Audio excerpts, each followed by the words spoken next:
एक समय की बात है। महिमा शहर में अपनी पढ़ाई करने आई हुई थी।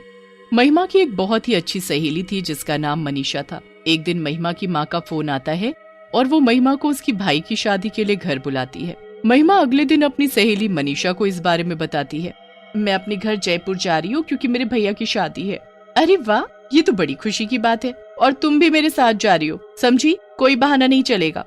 हाँ हाँ, क्यों नहीं, मैं जरूर चलूंगी तुम्हारे साथ। दोनों सहेली बड़ी ही खुश होती हैं और जयपुर जाने की तैयारी में लग जाती हैं। एक हफ्ते बाद दोनों जयपुर पहुंच जाती हैं। महिमा का इतना बड़ा घर देखकर मनीषा तो दंग रह जाती है। हर तरफ शादी की तैयारी चल रही होती है। आ गई मेरी बेटी। हाँ माँ, और देखो मेरे साथ कौन आए हैं, मेरी सहेली मनीषा। अरे बेटी, आओ आओ और इसे अपना ही घर समझो। जी माँ जी। चलो मनीषा, चलकर भैया से मिलते हैं। दोनों सहेली जाकर महिमा के भाई से मिलती हैं। राहुल अपनी बहन को देखकर बहुत खुश हो जाता है। अरे कितने दिन लगा दिए आने में, जैसे किसी पड़ोस की शादी है। अरे भैया, बस एग्जाम्स की वजह से रुकना पड़ा, पर अब मैं आ गई हूँ ना। अब देखना हम दोनों आपकी शादी में क्या धमाल मचाएंगे। अरे पर पहले इनसे तो मिलवा। अरे हाँ, मैं तो भूल ही गई। ये है मेरी सहेली मनीषा। महिमा उसके बाद मनीषा को अपना कमरा दिखाती है जो बिल्कुल राहुल के साथ वाला ही होता है। दोनों कमरे में जाकर बिस्तर पर पड़ जाती हैं और उनकी आंख लग जाती है। अगले दिन फिर दोनों अच्छे से तैयार होकर शादी की तैयारियों में लग जाती हैं। 2 दिन बाद राहुल की शादी हो जाती है और उनके घर एक सुंदर सी दुल्हन आ जाती है। अरे महिमा, ये तुम्हारी भाभी घूंघट क्यों किए हुए हैं? अरे ये शहर थोड़ी है, यहाँ बड़ों बड़ों को घूंघट करना ही पड़ता है। पूरी शादी अच्छे से निपट जाती है। अब अगले दिन महिमा और मनीषा को वापस शहर जाना होता है क्योंकि उनके कॉलेज की काफी छुट्टियां हो चुकी होती हैं। मनीषा को शहर जाने का बिल्कुल मन नहीं होता। वो उस रात बड़ी ही उदास होती है। जब महिमा सो रही होती है तब मनीषा उठकर बाहर टहलने लगती है। टहलते टहलते मनीषा बालकनी में जाकर खड़ी हो जाती है। बाहर काफी अच्छा मौसम होता है और ठंडी ठंडी हवा चल रही होती है। पर फिर उसका ध्यान अचानक नई नवेली बहू पर जाता है। अरे, ये इतनी रात को छत पर क्या करने जा रही है? मनीषा उसके पीछे पीछे जाने लगती है और छत पर पहुंच जाती है। छत पर घूंघट में वो बस चलती ही जा रही होती है। उसके बाद वो अपना घूंघट ऊपर करती है और आसमान में पूरे चांद को देखने लगती है। आज तो चांदनी रात है और मेरा मकसद पूरा हुआ। आखिरकार इस घर की बहू मैं बन ही गई। अब मैं सबको खत्म कर दूंगी, सबको खत्म कर दूंगी मैं। हे भगवान, ये महिमा की भाभी ऐसे क्यों हंस रही है? इनको आखिर हुआ क्या है? मनीषा छुपकर सब देख ही रही होती है कि तभी महिमा की भाभी पीछे मुड़ती है और फिर उसका चेहरा देख मनीषा वहीं जमीन में बैठ जाती है। वो कोई खूबसूरत लड़की नहीं बल्कि एक चुड़ैल होती है।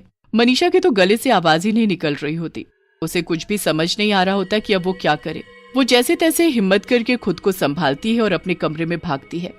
महिमा, महिमा, जल्दी उठो महिमा। क्या हुआ मनीषा, तुम ऐसे हाँफ क्यों रही हो? कोई बुरा सपना देख लिया क्या? सपना नहीं, सच में देख कर आ रही हूँ। तुम्हारी भाभी है ना, वो कोई और है। वो चुड़ैल है महिमा। मैंने खुद अभी उनको छत पर हंसते हुए देखा और वो आसमान में चांद को देखकर हंस रही थी और वो तो ये भी बोल रही थी कि वो सबको मार डालेगी। क्या मनीषा, तुम भी ना कैसे कैसे मजाक करती हो। चलो अभी तुम्हारा वहम दूर करती हो, चलो मेरे साथ। नहीं नहीं, मैं कहीं नहीं जाऊंगी। महिमा मनीषा की एक नहीं सुनती और उसका हाथ पकड़कर उसे राहुल के कमरे तक ले जाती है। उसके बाद वो दरवाजा खटखटाती है। अंदर से दरवाजा महिमा की भाभी खोलती है और उन्होंने अभी भी लंबा सा घूंघट किया होता है। जी बोलो दीदी, क्या हुआ? इतनी रात को आप दोनों यहाँ? पता है, मेरी दोस्त को एक बुरा सपना आया तो बस मुझे आना ही पड़ा। अच्छा, सबसे पहले आप अपना ये घूंघट ऊपर करो, मेरी सहेली आपकी शक्ल देखना चाहती है। जी दीदी, अभी करती हूँ। घूंघट वाली बहू अपना घूंघट ऊपर करती है तो उसकी बेहद खूबसूरत शक्ल देखकर मनीषा हैरान ही रह जाती है। मन ही मन वो यही सोच रही होती है कि आखिरकार ये कैसे हो गया। उसने खुद अपनी आंखों से उसका चुड़ैल वाला चेहरा देखा था। महिमा फिर मनीषा का हाथ पकड़ती है और उसे चलने को कहती है। दोनों अपने कमरे में वापस जाने लगते हैं। जाते हुए मनीषा एक बार फिर से पीछे मुड़कर देखती है तो उस घूंघट वाली बहू की अजीब सी मुस्कुराहट उसे और परेशान कर देती है। वो मनीषा को देखकर ऐसे मुस्कुरा रही थी जैसे मानो उसे चेतावनी दे रही हो कि आगे से मुझसे पंगा मत लेना। मनीषा को ये सब बिल्कुल सही नहीं लग रहा होता। उसे बस इतना समझ आ रहा होता है कि उसे अब वहीं रहकर सब ठीक करना है और सबके सामने उस घूंघट वाली चुड़ैल बहू का सच लाना है, वरना सबकी जान खतरे में पड़ जाएगी। अगले दिन मनीषा शहर जाने के लिए सीढ़ियों से बैग लेकर उतर रही होती है कि तभी वो सीढ़ियों से गिरने की एक्टिंग करती है। मैं गिर गई। हे भगवान, ये क्या हो गया? मेरा पैर टूट गया। हे भगवान, ये क्या हो गया? भैया जल्दी आओ, मनीषा को उसके कमरे में ले चलो। घूंघट से चुड़ैल बहू ये सब देख रही होती है। इसकी इतनी हिम्मत जो ये मेरे पति की गोद में जाएगी, इसे तो मैं बताऊंगी। अरे बहू, यहाँ क्या खड़ी खड़ी देख रही है? चलो मेरे साथ रसोई में और जल्दी से मनीषा के लिए बाम और हल्दी वाला दूध लेकर आओ। जी माँ जी। घूंघट वाली चुड़ैल बहू रसोई में अपनी सास के साथ जाती है और एक ग्लास में हल्दी वाला दूध बनाती है। उसकी सास भी वहाँ खड़ी मनीषा के लिए एक काढ़ा तैयार करती है। अंदर ही अंदर वो गुस्से से पागल हो रही होती है। वो दूध में जादू कर देती है और जाकर मनीषा को दे देती है। मनीषा को पहले ही शक होता है कि दूध में कुछ गड़बड़ है, इसलिए वो गलती से ग्लास को गिरा देती है। अरे बहू, कैसे ग्लास पकड़ा रही हो? देखो गिर गया। चलो जाओ, पोछा लाओ और साफ कर दो। सब लोग मनीषा की देखभाल में लग जाते हैं और कुछ दिन के लिए उनका शहर जाना कैंसिल हो जाता है। घूंघट वाली चुड़ैल बहू से ये सब देखा नहीं जा रहा होता। वो रात होने का इंतजार करती है। जैसे ही रात होती है और सब सो जाते हैं, वो छत पर जाती है और अपना घूंघट ऊपर करके आसमान में चांद को देखने लगती है। मुझे शक्ति चाहिए, मुझे शक्ति चाहिए। मैं सबको जल्द से जल्द बर्बाद कर सकूं, मुझे ऐसी शक्ति चाहिए।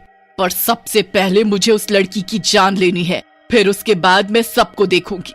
एक बार मैं सबको खत्म कर दूं, फिर मैं और राहुल दोनों सुकून से रहेंगे और मैं अपने चुड़ैल वंश को आगे बढ़ाऊंगी। चुड़ैल वहीं छत पर बैठकर जादू टोना करने लगती है। मनीषा और महिमा वहीं पीछे खड़े छुपकर उसे देख रहे होते हैं। चुड़ैल उसके बाद वो एक सुई लेकर गुड़िया को चुप होने लगती है। सुई चुप होते ही मनीषा के हाथ से खून आने लगता है। देखो महिमा, देखो, देख लिया ना तुमने अपनी आंखों से इस घूंघट वाली चुड़ैल का सच? ये देखो मेरे हाथ से खून आ रहा है। हे भगवान, ये सब हो क्या रहा है? अब हम क्या करेंगे? ये हम किस चुड़ैल को अपने घर ले आए? सब सोचते हैं ये कितनी संस्कारी है जो हर वक्त घूंघट करके रहती है, पर किसी को नहीं पता कि इस घूंघट के अंदर एक चुड़ैल है जो अपना चेहरा छुपाने के लिए इसे घूंघट से ढकती है। हाँ, मैं यही तुमको कब से बताना चाहती हूँ, पर तुम मानने को तैयार ही नहीं हो। मेरे भाई को तो इस बात का अंदाजा भी नहीं होगा कि उसकी बीवी एक चुड़ैल है। तुम कुछ करो ना मनीषा। मैं सब कर चुकी हूँ। मैं एक बाबा को जानती हूँ जिनको मैंने पहले ही फोन कर दिया था। उन्होंने मुझे सब बता दिया है कि मुझे क्या करना है। बस अभी हमें कैसे भी 2 दिन शांति से निकालने हैं, फिर पूर्णिमा की रात को हम इस घूंघट वाली चुड़ैल बहू का सच सबके सामने लाएंगे और इससे हमें छुटकारा भी मिल जाएगा। बस फिर 2 दिन जैसे तैसे निकल जाते हैं। उसके बाद दोनों सहेली छत पर आती हैं और वहां जिस जगह चुड़ैल अपना जादू टोना करती हैं, वहां एक कटोरी खीर रख देती हैं। कुछ देर में चुड़ैल वहां आ जाती है। मनीषा और महिमा बाकी घर वालों के साथ छुपकर चुड़ैल के आने का इंतजार कर रहे होते हैं। कुछ ही देर में चुड़ैल वहां आती है। वो अपना घूंघट ऊपर करके खीर देखकर बड़ी हैरान होती है। चुड़ैल को कुछ समझ नहीं आता, पर वो खीर देखकर रह नहीं पाती। वो उस कटोरी को उठाती है और खीर चखने लगती है। जैसे ही वो खीर खाती है, उसे उल्टी होने लगती है। ये क्या है? ये मुझे क्या हो रहा है? चुड़ैल जमीन में गिर जाती है और तभी सब घर वाले वहां आ जाते हैं। इसका अंत अब आ चुका है। इसने मेरी बनाई हुई खीर खा ली है। ये सब तेरा किया धरा है। तुझे तो मुझे उसी दिन मार देना चाहिए था। हाँ, पर तूने बहुत देर कर दी। चुड़ैल तड़प तड़प कर मरने लगती है।